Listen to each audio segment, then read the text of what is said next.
Bienvenido a Casa sobre la Roca, Iglesia Cristiana Integral. Queremos que conozcas a Jesús y que ese encuentro transforme tu vida por completo. El 2018 es el año de la Reforma Integral y hoy Dios tiene un mensaje especial para ti. Es tiempo de disponer tu corazón. Bienvenido. Quiero que me acompañen de nuevo a Oseas capítulo 2, verso 14 y 15, un pasaje sobre el cual he estado trabajando, ha sido el marco de los últimos sermones. El título de la prédica de hoy es Volviendo al lugar correcto. Volviendo al lugar correcto. Oseas 2, 14, 15. Dice así, ¿me acompañan y lo leemos juntos? ¿Ya lo tienen? ¿No lo tienen todavía? ¿Me regalas eso? ¿Ahora sí lo tienen? ¿Lo podemos leer entonces? No, pero con ese ánimo yo lo leo. ¿Me acompañan a leerlo? Bien animados. No. Volvamos a empezar. El título del sermón es Volviendo al lugar correcto. Oseas capítulo 2, 14 al 15. ¿Me acompañan a leerlo?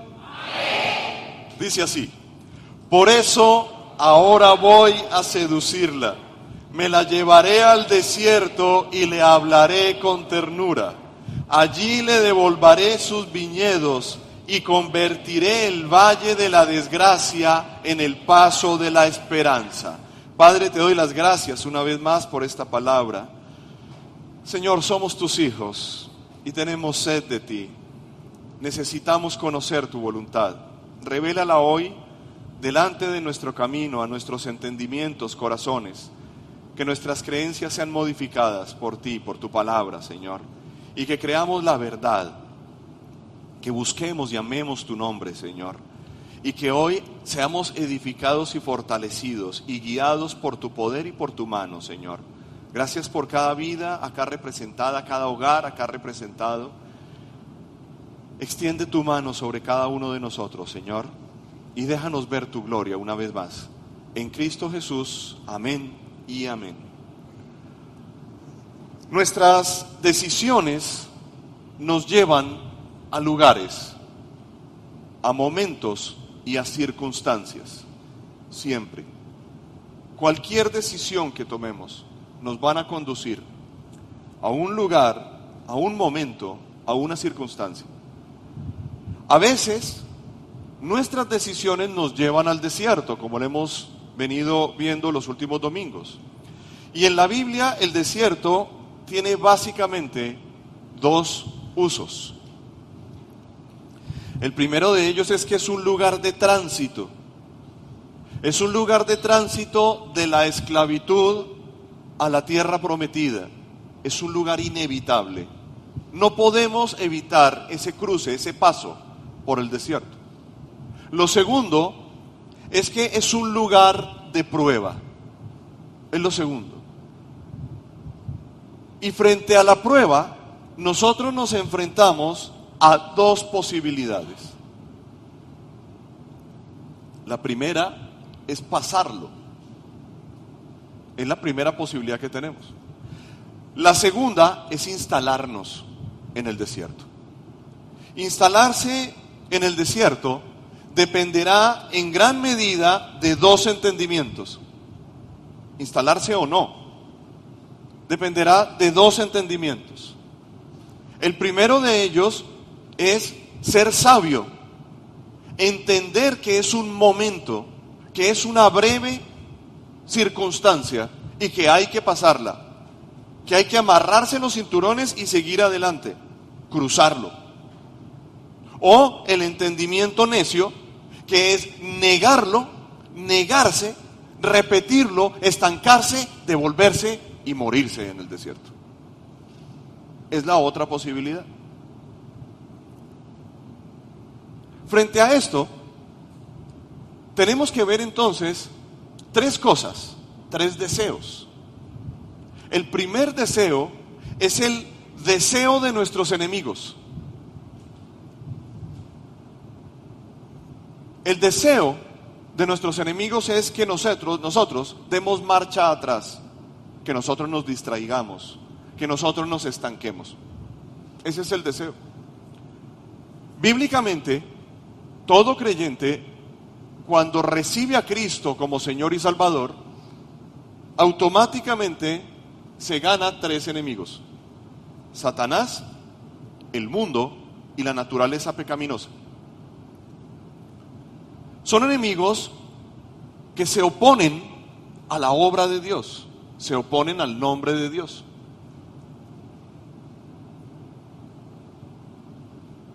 La obra de Dios en tu vida es que tú seas una persona que produzca un fruto, que seas una persona feliz, que tengas el fruto del Espíritu Santo, que veas el poder de Dios desatado en tu vida, que procedas a la salvación, a la santidad, a la edificación, al crecimiento, que seas una persona exitosa a la manera de Dios. Ese es el propósito de Dios. Frente a eso, los enemigos van a tratar de hacerte dar la vuelta, que retrocedas, que te estanques, que no crezcas, que no busques a Dios, que no ores, que no asistas a la iglesia, que no tengas esperanza. ¿Vamos claros hasta ahí? Entonces nos enfrentamos ahí en ese punto a 2 decisiones permanentemente: ¿avanzamos o retrocedemos? El estancarse de alguna manera es un retroceso, es un no avanzar. No es el propósito de Dios que nosotros nos estanquemos. Tú puedes identificar en qué áreas puedes estar quedándote corto. Mira tu vida. No necesitas que te señalen, que te culpen. Tú puedes identificarlo. ¿En qué áreas estás frenando el crecimiento? ¿En qué áreas te encuentras estancado? ¿En qué áreas no estás creciendo? Lo puedes identificar. ¿En qué área estás siendo una persona necia? ¿Sí?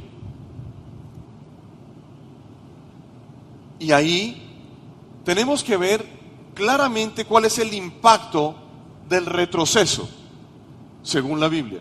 Miremoslo por enemigos. Satanás. En Lucas capítulo 4, verso 1 al 13, nos dice: Jesús, lleno del Espíritu Santo, volvió del Jordán y fue llevado por el Espíritu al desierto. Allí estuvo 40 días y fue tentado por el diablo. No comió nada durante esos días, pasados los cuales tuvo hambre. Si eres el Hijo de Dios, le propuso el diablo, dile a esta piedra que se convierta en pan. Jesús le respondió: escrito está, no solo de pan vive el hombre. Entonces el diablo lo llevó a un lugar alto y le mostró en un instante todos los reinos del mundo.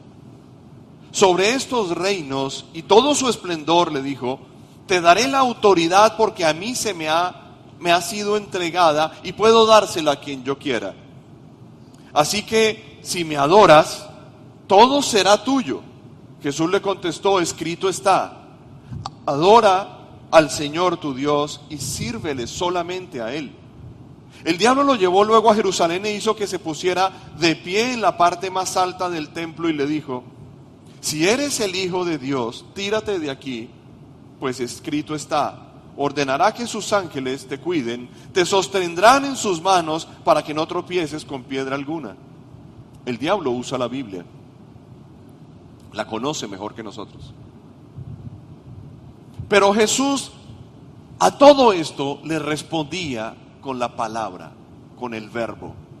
Escrito está también. No pongas a prueba al Señor tu Dios. Ahí estaba poniendo en contexto al diablo.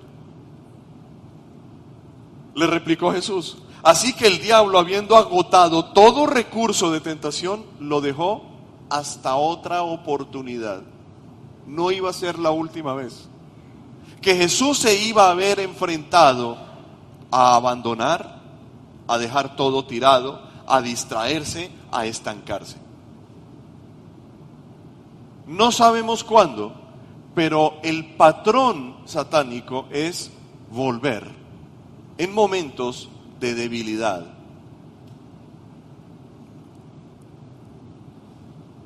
En este relato de la tentación de Jesús vemos que la intención del diablo es detener, es distraer, es apartar. Por eso el Señor respondió con la palabra. ¿Con qué respondes tú?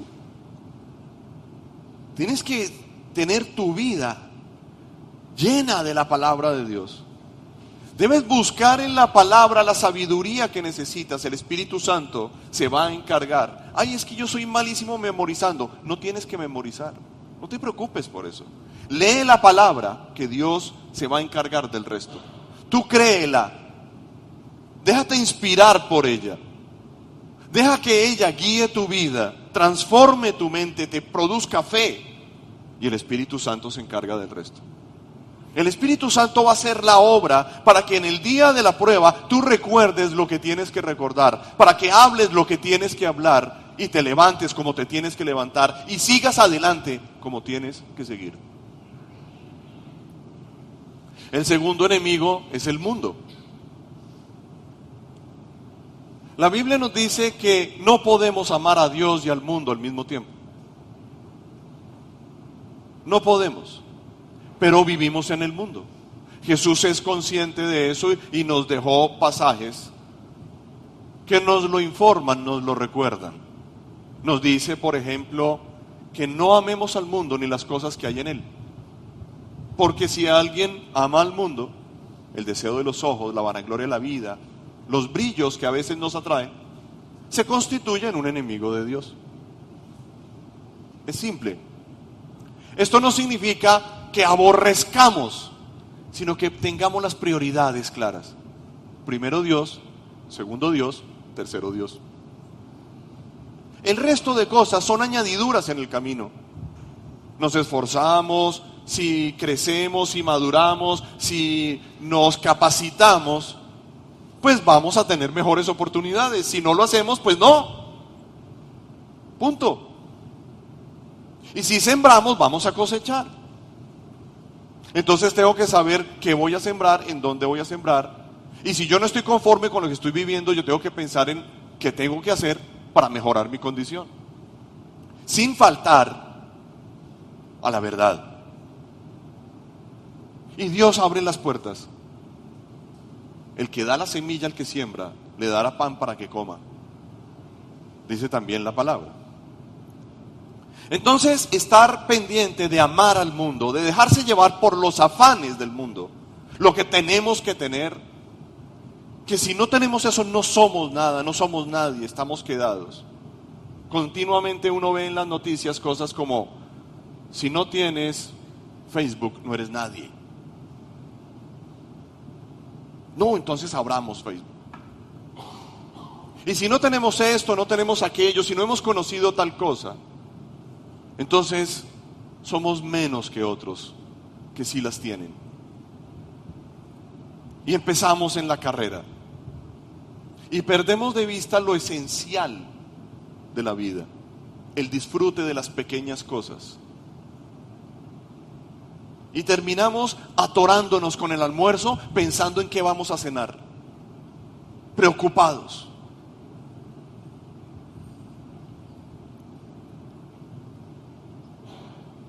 En Gálatas 4, 8 al 10, el apóstol Pablo les dice a los Gálatas lo siguiente: antes, cuando no conocían a Dios, ustedes eran esclavos de lo que en realidad no son dioses, pero ahora que conocen a Dios, o más bien que Dios los conoce a ustedes, ¿cómo es que quieren regresar a esos principios ineficaces y sin valor? ¿Quieren volver a ser esclavos de ellos? Ustedes siguen guardando los días de fiestas, meses, estaciones y años. Siguen dejándose llevar por las cosas del mundo. ¿Qué pasa? Es el reclamo que está haciéndole el apóstol Pablo a la iglesia de Galacia, a los galos. ¿Qué le pasa a ustedes? ¿Por qué si ya conocieron, si ya probaron, están retrocediendo? Nuestro tercer enemigo es la naturaleza pecaminosa.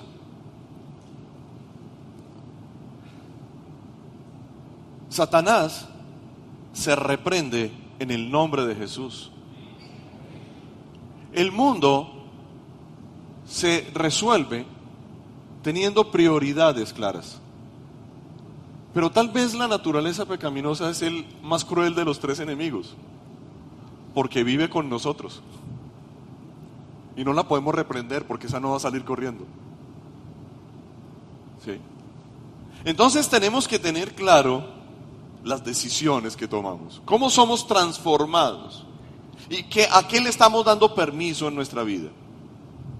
En el libro de Números, capítulo 14, verso 1 al 4, nos dice que el pueblo estaba saliendo, estaba en ese tránsito desértico. Habían salido de la esclavitud 400 años pegados, esclavizados, martirizados, violentados. Dios escucha a su pueblo, toma la decisión de sacarlo, envía a un hombre que había preparado durante 80 años para ir y sacarlos. Fueron, vieron la gloria de Dios, veían la mano de Dios en su diario vivir. En la noche veían una columna de fuego que los acompañaba. No sé si han visto las tardes de Barranquilla de los últimos 2 días. Es una cosa que lo sobrecoge a uno. Ellos veían eso, pero no en el cielo, lo veían en la tierra, alrededor de ellos. Y en el día había una nube. Tuve la oportunidad de tomar un video desde mi apartamento porque me sorprendió tanto.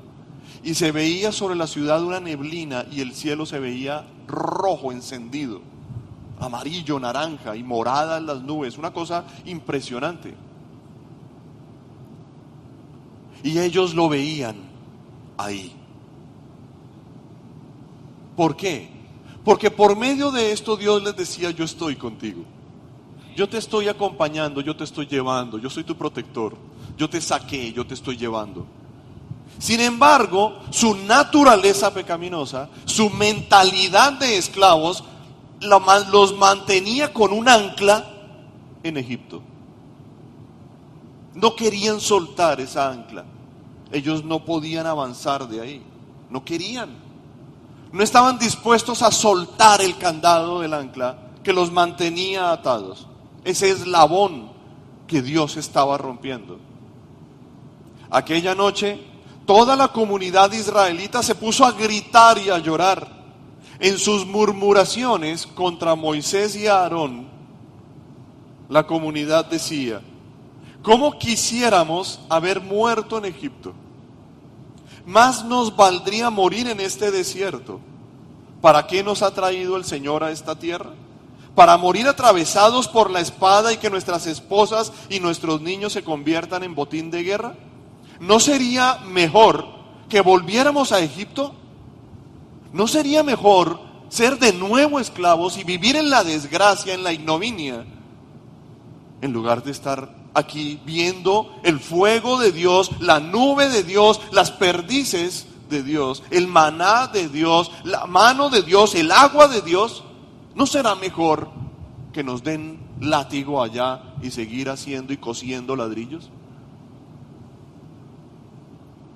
Y unos a otros se decían: escojamos un cabecilla que nos lleve a Egipto. Hasta en eso se ve la irresponsabilidad. Nadie tuvo el valor de pararse y decir: está bien, caminen y nos vamos y dejemos la vaina. Sino estaban esperando que alguien, ¿para qué? Para que si el plan falla, tenemos a quien culpar. Ahí tenemos a nuestros enemigos. Nos viven diciendo: regresa, no vale la pena, quédate, ¿para qué tanto problema? ¿Para qué esto? ¿Para qué aquello? Pero tenemos que pasar a un segundo punto, que es el deseo de nuestro Dios. En Jeremías 4:1, el profeta advierte desde el altar de los siglos y de la historia esto: Israel, si piensas volver, vuélvete a mí, afirma el Señor. Todo lo que necesitamos está en Dios. Te lo voy a repetir. Todo lo que tú necesitas se encuentra en Dios. No hay nada que Dios no pueda resolver de tu vida. Nada. Absolutamente todo está en Él. Él lo trae. Él lo tiene dispuesto. ¿Qué es lo que te estás creyendo? Por eso nos guía a nosotros, para que tengamos libertad, para que tengamos salvación, para que se manifieste la vida en medio de nosotros. Dios quiere que nosotros vivamos para Él. El libro de Joel, capítulo 2, verso 13 al 14, nos dice: rásguense el corazón y no las vestiduras. Que la actitud sea interna y no externa. Vuélvanse al Señor su Dios, porque Él es bondadoso y compasivo, lento para la ira y lleno de amor. Cambia de parecer y no castiga. Tal vez reconsidere y cambie de parecer y deje tras de sí una bendición. Porque el pueblo, les voy a decir, ¿qué pasó con ellos? Insistieron en regresar, insistieron en murmurar, insistieron en criticar, insistieron en despotricar, insistieron en culpar, y en un momento fueron fumigados. La vida les cobró cada palabra que habían dicho. Y todos, absolutamente todos, los que se rebelaron, se levantaron, se opusieron, que lloraban pidiendo que los ayudaran, y cuando los ayudaron empezaron a criticar, a morder la mano que los alimentaba, a patear la lonchera, quedaron postrados en el desierto y no vieron la promesa. Se instalaron, quisieron regresar, ¿sí? Se detuvieron y se distrajeron y no alcanzaron aquello que había sido conquistado para ellos.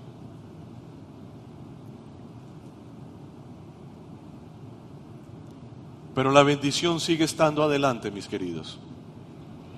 Y se levantó una generación de los hijos de ellos, porque Dios había dicho que el pueblo llegaría. Y Dios no miente. Y ese pueblo fue el que tuvo que llegar a cruzar, y por eso, al cruzar el Jordán, tuvieron que ser otra vez la nación bautizada, porque los que habían sido bautizados a la salida de Egipto habían muerto en el camino. Viene el tercer capítulo entonces. La decisión del creyente. ¿Qué es lo que nosotros deseamos? ¿Qué es lo que tú deseas? Independiente de lo que los demás quieran, independiente de lo que los demás decidan, ¿qué es lo que tú quieres? ¿Tú para dónde vas? ¿Para dónde crees que Dios te lleva? ¿Cuál es el camino que crees que Dios está eligiendo o ha elegido para que tú lo transites? ¿Cuál crees que es el final de ese camino? ¿Crees acaso que es la incertidumbre, el temor, la duda, la desesperanza? ¿Crees que es un callejón sin salida? ¿O crees que Dios tiene todo bajo control? Y que quizá estemos atravesando, como veíamos hace un momento, una leve tribulación momentánea, un desierto, donde estamos de paso y de tránsito hacia la tierra prometida. La decisión del creyente, tenemos que evaluar 3 maneras de actuar. La primera es que podemos dar marcha atrás, como creyentes incluso. Esto se debe a la falta de visión, la falta de entendimiento, la falta de compromiso. siempre como esperando que pase algo, pero yo no sé exactamente qué es lo que quiero que pase. Algunos prefieren la seguridad de sus esclavitudes que una libertad por conocer y disfrutar. Luego tenemos otra manera de actuar, que es no hacer nada. Es una especie de bloqueo. Se petrifican, se deprimen y abandonan.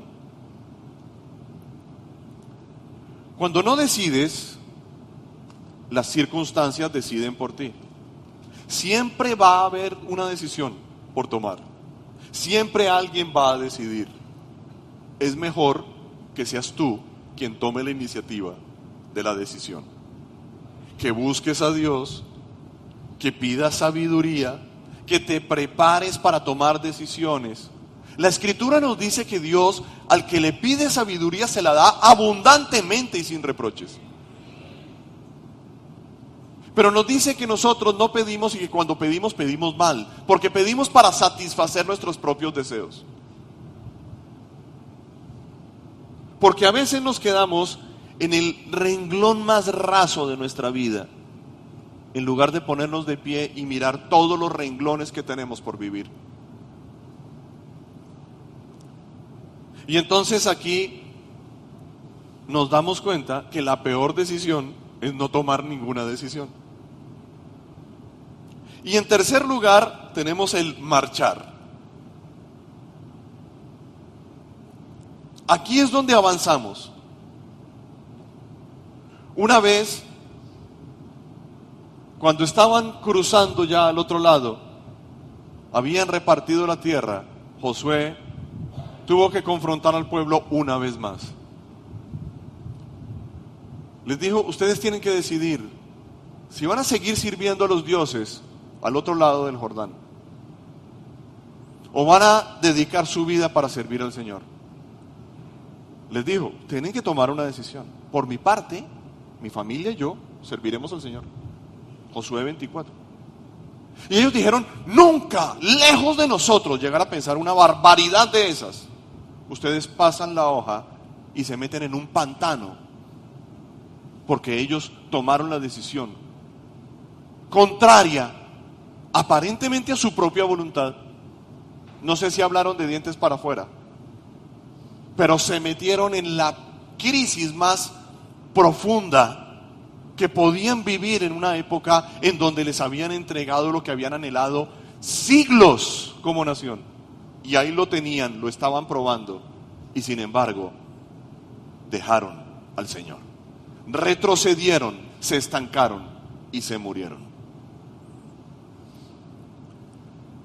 Pero el marchar es una decisión que tenemos que afrontar y asumir con el poder del Espíritu Santo. Al marchar puedes tomar dos opciones. ¿Vas a marchar bajo tu criterio o vas a marchar bajo la guía del Señor? Yo voy marchando, Señor, y a veces puedo estar equivocado. No importa, Dios va a corregir el rumbo. Y en el camino se van a presentar dificultades, te lo estoy diciendo, la palabra lo dice. En Éxodo 14, 8 al 10, nos dice esta narración de cuando salían justamente del desierto, recién estaban saliendo. El Señor endureció el corazón del faraón, rey de Egipto, para que saliera en persecución de los israelitas. La esclavitud abría una vez más sus fauces y les mostraba los dientes y los reclamaba, les rugía en la nuca. Los cuales marchaban con aire triunfal. Ellos iban, imagínense, les rompieron las cadenas. Nos hicieron libres. ¿Para dónde vamos? No sé, hagámosle. Creo que es la tierra prometida. Dios dijo que sí, tal vez, sí, alguna vez sí, debe ser eso. Hagámosle. No se imaginaron lo que tenían que hacer. Yo siempre he escuchado desde hace 30 años en mi vida cristiana que ese desierto se cruzaba como en 15 días.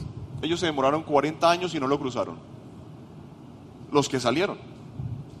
¿Por qué? Porque siempre estaban preocupados, siempre ansiosos, siempre esperando, debería pasar esto, debería haber esto, y Moisés, ¿por qué no hace esto? Y el otro, ¿por qué no hace lo que no sé qué? Y más bien devolvámonos, y más bien vámonos, y más bien durmamos, y más bien estemos despiertos. Todo lo criticaban, todo lo criticaban.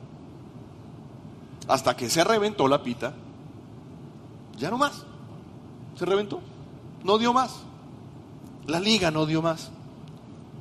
Y entonces aquí estaban enfrentando esto, todo el ejército del faraón. Quiero que piensen que Egipto era la primera potencia de la época. ¿Y saben quién está llevando? El ejército de faraón. O sea, esto no era el ejército del general de faraón, era el ejército de faraón.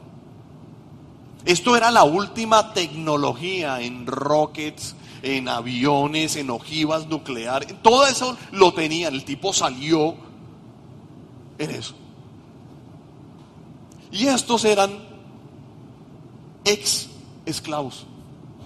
Los tipos no sabían, ¿saben qué sabían hacer ellos? Sabían hacer ladrillos. No sabían hacer nada más. Ellos sabían hacer ladrillos. Y hacían buenos ladrillos porque los restos de las ciudades están ahí. Eso fue hecho con los lomos de los hebreos. Y entonces necesitaban cortar de raíz toda la cuestión. Todo el ejército del faraón, caballos, carros, jinetes y tropas de Egipto salió tras los israelitas y les dio alcance. Ellos iban caminando, cuando de repente vieron para atrás y una nube se levantaba en el horizonte, pero no era una tormenta del desierto. Era Faraón, con todo su ejército. Estos acampaban junto al mar, cerca de Pi Hahirot y frente a Baal Zephón. El faraón iba acercándose. Cuando los israelitas se fijaron y vieron a los egipcios pisándole los talones, respirándoles en la nuca, sintieron mucho miedo y clamaron al Señor. ¿Saben por qué era necesario también que esto se diera de alguna manera? Porque ellos tenían que cruzar el mar y Dios estaba por hacer algo grande. Iba a abrir el mar en dos. ¡Wow! Y a veces nosotros estamos frente a situaciones tales, esperemos la gloria de Dios. Porque el que dio la visión dará la provisión, mis queridos.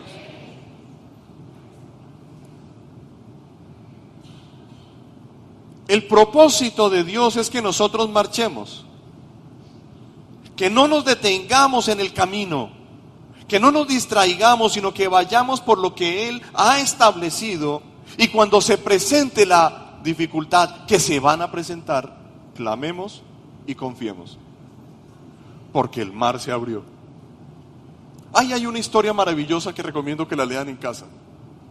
Lo que pasó con Moisés, frescos, yo me encargo, Señor, encárgate. ¿Y cuál encárgueme yo? ¿Y usted qué va a hacer? ¿Cómo así? ¿Por qué clamas a mí?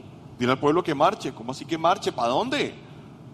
Yo les dije que marcharan, pero estaremos el mar al frente. Pues dele la orden al mar. Lo que pasa es que a veces Dios nos pide que hagamos cosas que nunca se han hecho. Y entonces Él le habló al mar, extendió la mano sobre el mar y el mar se abrió. Y cruzaron.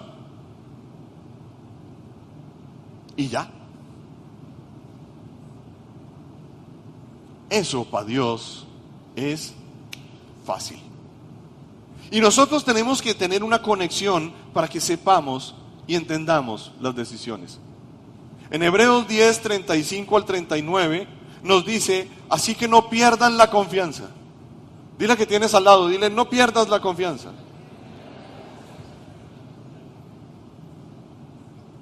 No, dile, ahora dile con seriedad, dile, en serio, no pierdas la confianza. Porque esta será grandemente recompensada. Presten atención. Ustedes necesitan perseverar para que después de haber cumplido la voluntad de Dios, reciban lo que Él ha prometido. Pues dentro de muy poco tiempo el que ha de venir vendrá y no tardará. Dios no tarda. Dios no va a retrasar su promesa. Pero mi justo vivirá por la fe, y si se vuelve atrás, no será de mi agrado. Dios no nos ha llamado a retroceder. Dios no nos ha llamado a hacer giros en U. Dios no nos ha llamado a vivir una vida de círculos viciosos. Dios nos ha llamado a romper la historia y a caminar de su mano. Pero nosotros, dice Hebreos, no somos de los que se vuelven atrás y acaban por perderse, sino de los que tienen fe y preservan su vida.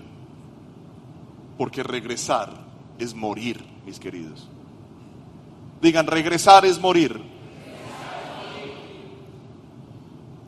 Entonces nuestra obligación, objetivo y meta es ¿cuál? Avanzar, marchar, seguir avanzando. Miqueas capítulo 2 verso 13 nos dice: el que abre la brecha, Dios, marchará al frente, y también ellos se abrirán camino, atravesarán la puerta y se irán. Mientras su rey avanza al frente, mientras el Señor va a la cabeza. ¡Qué pasaje tan inspirador y tan poderoso! Yo no quiero ver a nadie delante mío, sino a mi Señor. Yo quiero ver la espalda de mi Señor. Yo quiero ver las huellas, los pies de mi Señor. ¿Sí? Eso es lo que yo quiero ver en la vida. Yo voy donde Él me diga que vaya. Y lo voy a ver. Lo voy a ver, mis queridos. No sé en qué momento, pero voy a tener eso. Y voy delante de Él y voy a alcanzar eso. Asegúrate de una cosa en la vida. Puedes tener dudas sobre todo, pero asegúrate de una cosa. Asegúrate de que Dios vaya a la cabeza. Asegúrate de que Jesús esté en tu barca. Asegúrate que esté en tu casa. Asegúrate que esté en tu trabajo, en tu estudio, en tu colegio o en tu universidad. Asegúrate que Él esté ahí. Porque ahí es donde vas a ser guiado. ¿Te vas a equivocar? Claro que te vas a equivocar. Pero va a ocurrir sobre ti la palabra que nos dejó Isaías en el capítulo 30, verso 19 al 21. Pueblo de Sión, que habitas en Jerusalén, ya no llorarás más. El Dios de piedad se apiadará de ti cuando clames pidiendo ayuda con confianza. Tan pronto como te oiga, te responderá. Aunque el Señor te dé pan de adversidad y agua de aflicción, tu maestro no se esconderá más. Con tus propios ojos lo verás. Ya sea que te desvíes a la derecha o a la izquierda, tus oídos percibirán a tus espaldas una voz que te dirá: este es el camino, síguelo.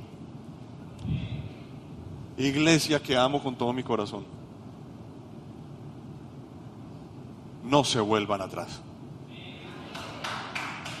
no retrocedan y marchen buscando al Señor en sus vidas. Padre, te doy las gracias, amado Rey y Señor.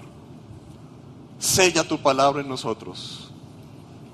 Danos la visión tuya delante de nuestro camino, Señor, para seguir tus pasos por donde quiera que vayas, porque es el camino seguro, Señor. No te vamos a invitar a nuestros lugares, invítanos tú a los tuyos. Y en eso veremos tu gloria en nuestro trabajo, en nuestro hogar, en nuestro matrimonio, en nuestros hijos, en nuestras amistades, en nuestra familia, en nuestra parentela, Señor. Veremos tu mano, veremos tu gloria. Pero no dejes que neciamente volvamos atrás, Señor, sino que caminemos fortalecidos e inspirados, no por cosas humanas, no por hombres, sino por tu Espíritu bendito, Señor, que nos da el poder, la fuerza, la sabiduría y la inteligencia para buscarte a ti, Señor, para seguirte a ti. Gracias porque sabemos claramente que tienes una dirección, un lugar, un punto para nosotros. Y hacia allá nos dirigimos, Señor. No necesitamos conocer la dirección final, pero sí sabemos cuál es el destino al cual nos dirigimos. Y tú eres nuestra guía, tu palabra es nuestra lámpara, tu espíritu es el poder que nos guía y nos sostiene, Señor. Y allí, en ese conocerte, en ese caminar contigo, en ese relacionarnos más y más contigo, veremos cómo desatas los nudos, alumbras la oscuridad, provees para las necesidades, fortaleces en medio de las debilidades y guías para que lleguemos al lugar que tienes preparado para nosotros. En Cristo Jesús. Amén y amén. Sabemos que Dios llegó a tu corazón con una palabra especial. Repite en voz alta, después de mí, esta sencilla oración. Amado Jesús, te doy gracias. Reconozco que soy pecador, pero también reconozco que tú, Jesús, eres Dios, que te hiciste hombre, moriste y resucitaste. Te abro la puerta de mi corazón. Haz de mí la persona que tú quieres que yo sea. Te recibo ahora mismo como mi Señor y mi Salvador. En Cristo Jesús.